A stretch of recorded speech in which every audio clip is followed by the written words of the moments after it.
Merry Christmas, everyone! As we stand at the close of another year, I want to take a moment to reflect on the incredible work we've done together in promoting financial literacy. Whether through workshops, one-on-one consultations, or community outreach, each of you has played an integral part in helping others unlock the power of financial knowledge through saving, investing, and doing the IMG business. This year, we have witnessed firsthand how financial education can transform lives. We have equipped individuals with the tools to make smarter choices, navigate uncertainty, and build a more secure future. But beyond the facts, figures, and budgets, our work is about empowering people, empowering them to take control of their financial well-being and their futures themselves. A do-it-yourself strategy, right?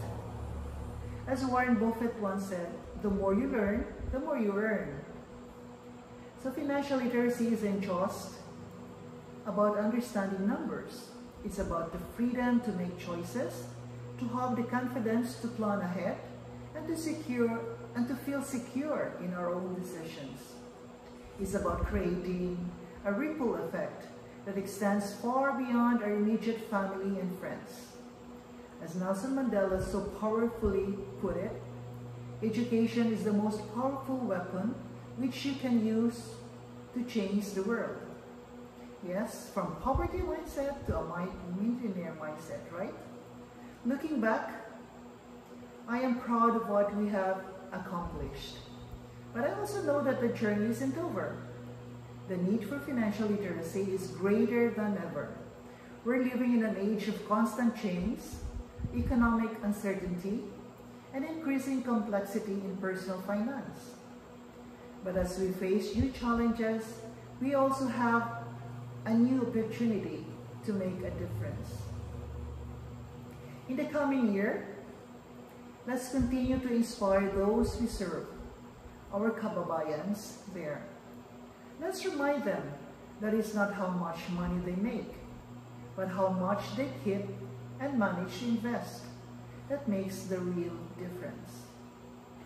Let's help them embrace the power of financial education and execute of what they have learned to achieve financial independence and to be a happy retiree when the time comes. As Albert Einstein once said, the measure of intelligence is the ability to change. To change from being spenders to being investors and IMG entrepreneurs. Tama ba? Let's continue to adopt, learn, and innovate in the ways we share our knowledge. Let's keep pushing the boundaries of what we can achieve together as an IMG community. Thank you for your hard work, dedication, and passion. I think it's about time to make your teams a green team jacket, right? Let's show IMG what Londoners are made of. If they can do it, you can do it too. Special thanks to your Active Brain Jacket, EMDJ, and all your SMDs there. Cheers, London team, to another year of changing lives through the power of financial literacy. Let's go into 2025 with even greater purpose and enthusiasm. Enjoy your Christmas party and wishing you all a happy and prosperous 2025 from the island of Siquijor. I'm Cheryl. Hope to see you one day in person. Bye. Love you all. Merry Christmas, everyone. Christmas CWE Family of London. Enjoy lang po tayo. Sa ngayon, i-share natin yung ating concepts. Continue lang po. Continue building po. And then, enjoy lang natin yung ating Christmas. Yun lang. Merry Christmas, everyone! Hello, CWE Family of London. Na-miss namin kayo actually. Kaso lang may mga ibang priorities. So, nagda-diversify din kami sa ngayon. So, para sa akin, napaka-noble naman nung ginagawa natin. It's actually a noble mission and advocacy. Sharing, so continue educating, continue building, continue inspiring people. Hindi naman natin alam kung sinong mag-click dyan, sinong mag-build in return, sinong i-embrace yung concepts natin, and then would also try to inspire people katulad ng ginagawa natin. Hindi po talaga natin alam. So, wag na tayong mamimili. Lahat ng interesado, lahat ng humihinga 1 meter away from us, let's try to open a conversation and share what we know. Kasi alam mo ba, isa sa mga greatest sin ng tao din, kahit nagsisimba ka araw-araw, actually galing po kami simbahan. One of the greatest sin is the sin of omission. So, yung bang may alam ka na dapat makatulong sa isang tao pero hindi mo na share, naku po, sin of omission po yun. So tayo lahat, meron po tayong alam na makakatulong po sa ibang tao katulad ng nagawang pagtulong sa atin, i-share lang natin. And who knows, yung ating pag-share na yan, magiging turning point ng buhay ng mga taong matagpuan natin na ipapadala ni Lord sa atin. By the way, I'm sure all of you know that we are actually retirees. I retired 8 years ago. Funny, tinatry na po namin ipakompute yung SSS pension ni Chona. Ay, hindi ko na lang sasabihin. Yung sa akin na lang ang sasabihin ko. Actually, yung SSS pension ko, even though ceiling po yung aking contribution for 26 years as an executive when I retire, yung SSS pension ko versus yung passive income ko sa IMG, actually, more than double pa rin yung passive income ko sa IMG as compared sa SSS pension ko, kahit sa ngayon na hindi na kami masyadong actively building. So why am I telling you these figures? Just to inspire you na may fruits po talaga yung labor natin. Good harvest will come. Basta tuloy-tuloy lang talaga kayong mag-build, gawin yung negosyo natin in helping and educating Filipinos. Plentiful harvest will soon come. At marirealize nyo yan lalo na pag kayo nag-retire na rin katulad ko, katulad namin. So, iingitin ko lang kayo ng konti. Right now, we really love our life. We play badminton 3 to 4 times a week. We play bowling once a week. We drink coffee with friends. So we own our time. That's the greatest reward and the greatest gift of building not only other people's minds and hearts, but also building your wealth early. So you can also fire your boss early and enjoy your life to the fullest. So balitaan na lang namin kayo kung saan kaming bansa babagsak the following week.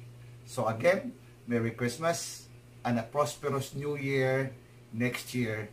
We love you and God bless you all. We miss you guys and Bye-bye. happy, healthy, wealthy Christmas. Yun. Yan. Ayan, see you soon. See you soon. Bye. Bye-bye. God bless. Hi everyone! It's that time of the year again. So I would like to congratulate each and every one of you for a job well done. Maraming salamat po sa patuloy na pag-share ng ating mission. And alam ko po na lahat po tayo ay of course very busy ang schedule, abala sa trabaho, sa negosyo, pero nandyan pa rin po sa inyong puso ang pagtulong sa kapwa Filipino. Maraming salamat po sa pagpapatuloy na pag-share ng ating mission, hindi lamang sa London or UK, kundi sa buong mundo. And tonight, ayan, have a good time.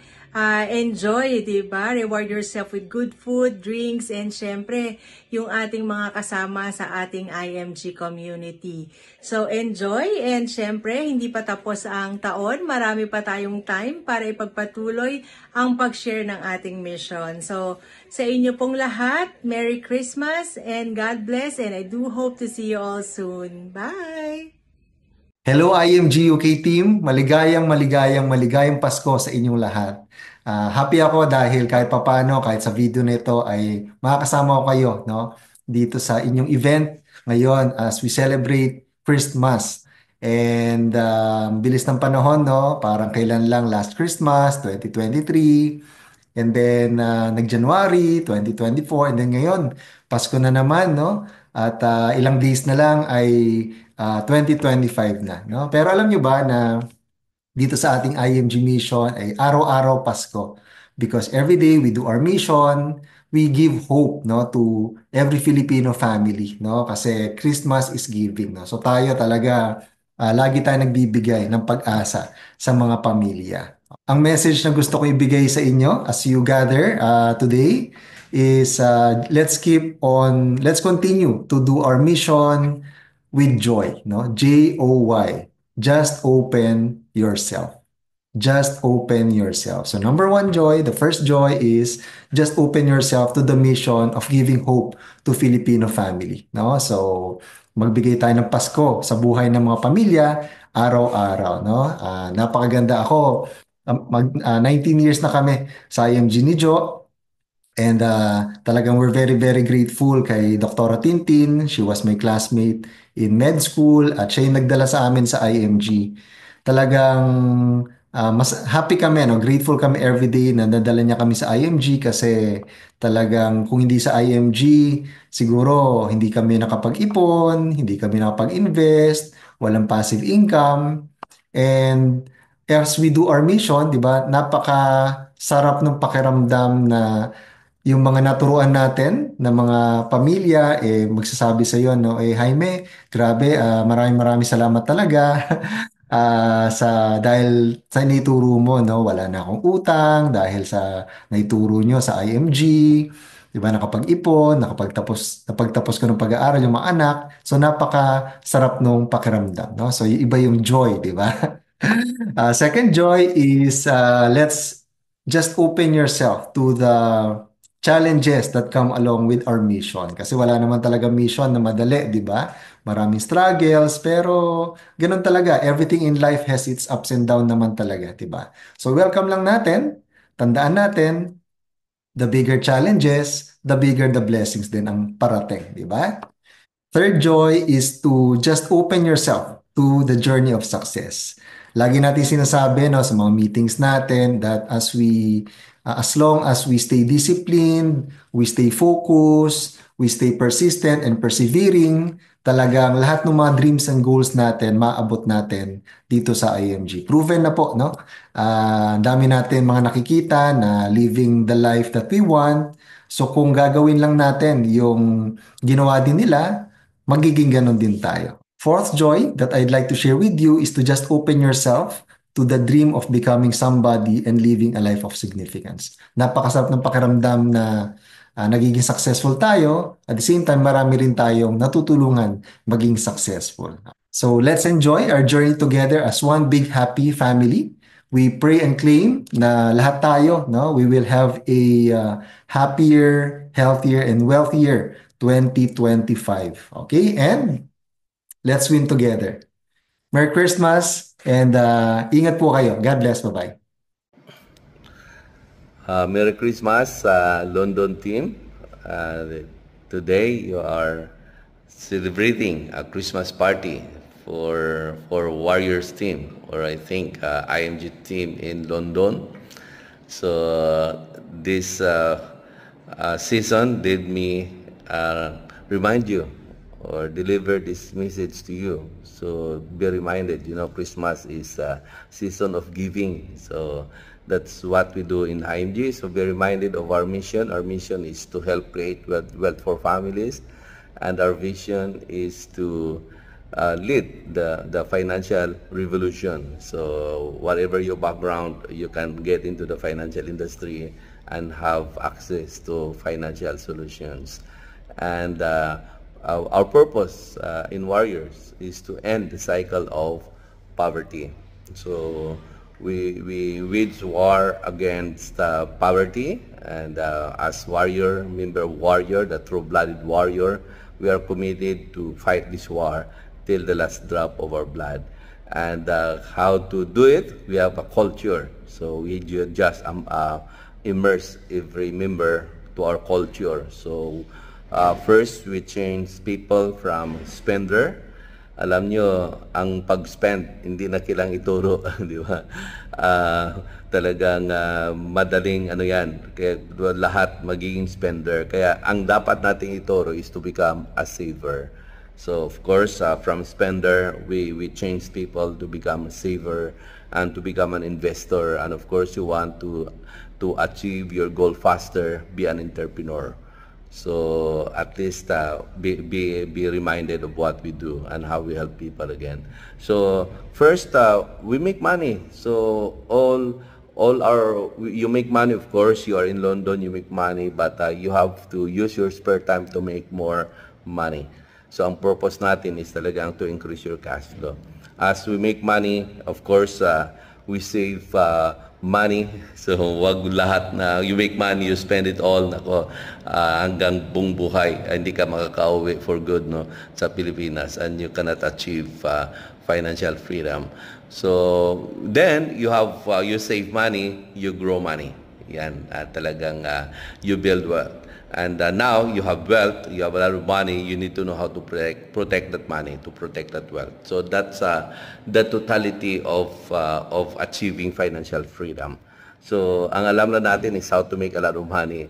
So pag hindi mo ituloy yan to save more money and grow that money and protect that money, walang mangyari sa buhay natin. So alam nyo, lahat ng mga malalaki galing sa maliliit. Kaya start small. Kasi pag hindi ka marunong mag-manage sa maliit ng pera, so pag dumami ng pera mo, the same thing, hindi ka rin marunong mag-manage niyan. So kaya managing small amount of money is the same thing of managing big amount of money. And start small, no?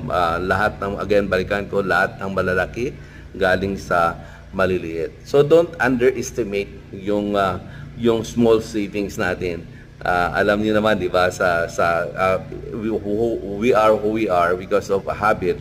So kahit nga 20 pesos a day lang, di ba, after 30 years, more than 2 million na yan if you know how to grow that money. And don't underestimate also the small spending. So, yung maliliit-liit na gastos, pag iponin mo yan, nako, milyon na mawala sa iyo. Kaya talagang, talagang it's all about habit. Start small. So, yung mga maliliit na gastos natin, medyo titingnan natin kung ano ba yung talagang need or want. So, lahat ng mga want, tatanggalin natin. Yung talagang kahit need, kung di naman talaga kailangan, tanggalin natin para marami tayong pang-invest, di ba? And it can give you wealth over long term.